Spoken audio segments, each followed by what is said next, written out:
Daylight, my MVVs, welcome. Daylight report has it that Ebony has been really devastated as her family is accused of awakening Esu Elegbara to fight Ooni of Ife over Queen Naomi's return. Yes, you know that if you follow the history of Ile Ife or the Yorubas, Ooni of Ife is the only living deity out of 201 deities left. There were 401 or 402, but the other ones have been, torn over time with the advent of technology and, of course, Christianity and all of that. They have, gradually been extinguished. So right now they are not, spirits anymore. They are just stones and carved woods and all of that have been turned into object of, tourism. Okay, and so they are used for tourist earnings, attractions, and all of that. And so, if you know what is going on, there are just 200 deities left in the Yoruba land, and that is why you see this celebration in the palace every day. They are celebrating one, the next day they are celebrating the other one, and the one living deity is the Ooni of Ife. And it's important to understand that over time, from when that throne came to life, they have fought Ooni of Ife in so many different ways and dimensions. Most times, any Ooni of Ife that is there, they don't want him to be there. Now, they have people who have interest, people who want to use so many different ways, tricks to get themselves or family into it.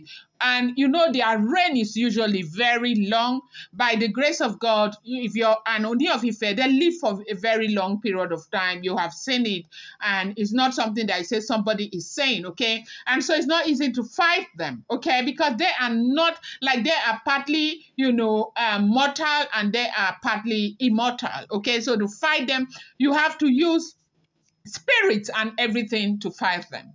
Now, from what we are hearing, they said because of this reinstatement that is supposed to happen in the next 6 days, they said a lot of attacks have been, raised against Ooni of Ife and Queen Naomi. Yes, from different quarters, from different people. And right now there is confusion because the diviners are all saying one thing and the other.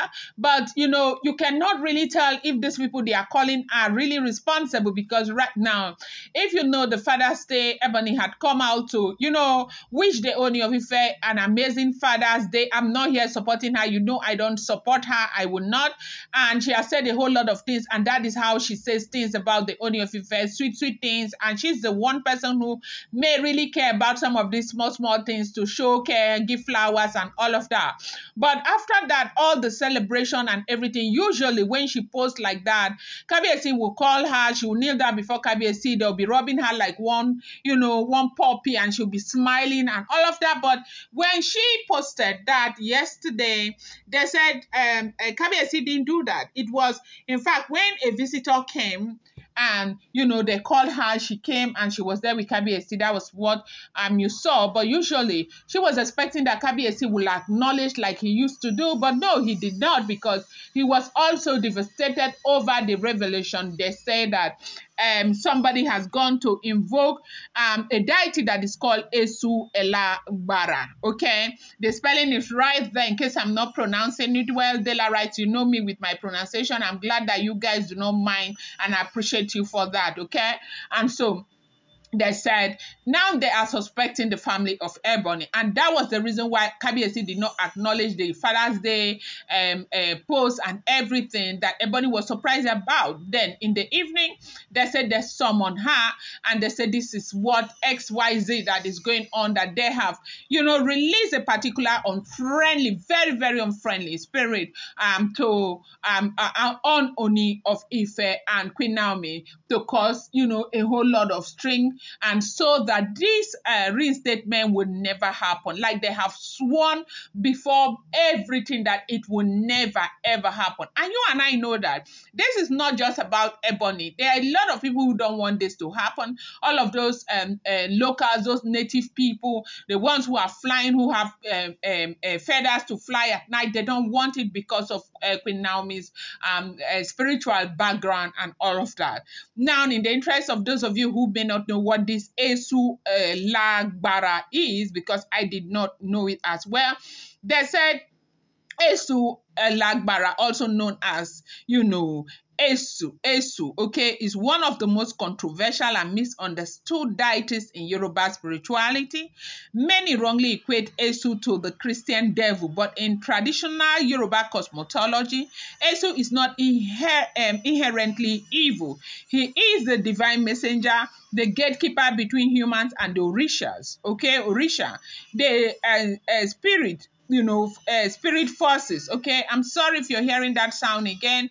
Me, I don't know the kind of construction that they are doing that almost a month now is not finishing. Okay, I'm sorry, bear with me. Hopefully the people are moving in very soon. I think this will go, it will be over.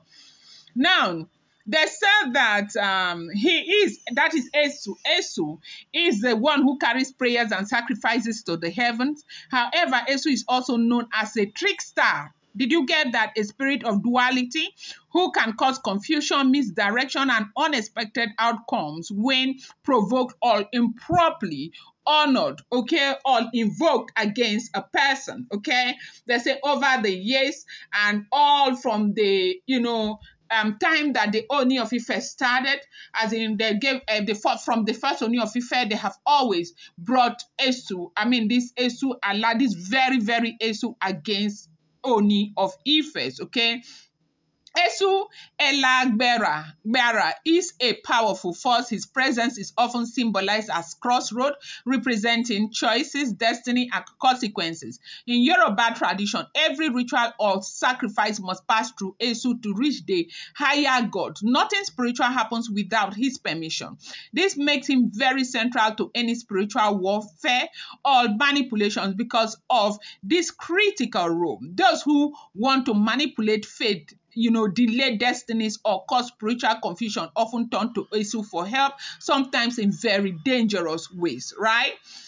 Now, historically, Esu has been feared and revered in ancient Yoruba towns. You would find, small shrines to Esu near market, palace entrances, or town junctions. Before any major spiritual consultation, people would offer something to Esu to avoid mischief or blockage. But when used by the wrong people with malicious intentions, Esu can bring cures. That is why he is also known as Elegbara, the powerful one, okay, the enforcer and the spiritual gatekeeper who holds both justice punishment in his hands. Now, they said that, it is being whispered within palace corridors and among traditionalists in Ile-Ife that Ebony's family, known to have deep ancestral ties with ancient Ogun shrines and Babalawos, allegedly visited a forest shrine on the outskirts of Osun State. There, they reportedly awakened Esu Elegbara to rise and stand against Queen Naomi's divine alignment with Ooni of Ife's divine alignment with Queen Naomi. According to spiritual sources, the family believed that Queen Naomi's return to the palace would permanently seal her place as the Ooni's true spiritual and covenant wife, leaving no room for any other wife to rise in power or influence. Some insiders claim that Ebony cites I believe Queen Naomi's recent spiritual victories, including, everything she has been doing, all the support from Gise family, or the fact that they were able to get 12 spiritual items that they were not supposed to get, okay, at all, is so scary because they know that something is going down. Now, to stop this, the family is accused of invoking Esu to cause confusion, to turn the Ooni's heart, and to delay any announcement regarding Queen Naomi's reinstatement. This is not the first time enemies of the throne have tried to manipulate spiritual forces to challenge the Ooni's divine decision. In Yoruba history, especially in royal lineages, okay, enemies often try to conjure Esu when they feel powerless through physical means. Esu is believed to confuse the mind of kings, cause unrest in palace or bring shame to royal union. But those who awaken Esu in vain are warned. Esu does not serve loyalty, he serves balance, and if the cause is unjust, Esu can turn against the very people who invoked them. They say the alleged invocation of the Esu has brought, serious spiritual unrest in the palace. A palace Iya Osun was said to have fainted during midnight prayers after seeing a vision of a red-eyed spirit standing at the palace gate. Two, gates reportedly fell sick. God reportedly fell sick after hearing loud laughter near the sacred shrine of Ogun. Laughter said to resemble that of Esu, and the Oni himself, according to close insiders, has been observing spiritual isolation and fasting, refusing to eat food from outside the inner, circle. I'm going to bring you more update. Do not forget that these are all alleged, rumored, unverified information making the rounds on social media and should not be seen as fact.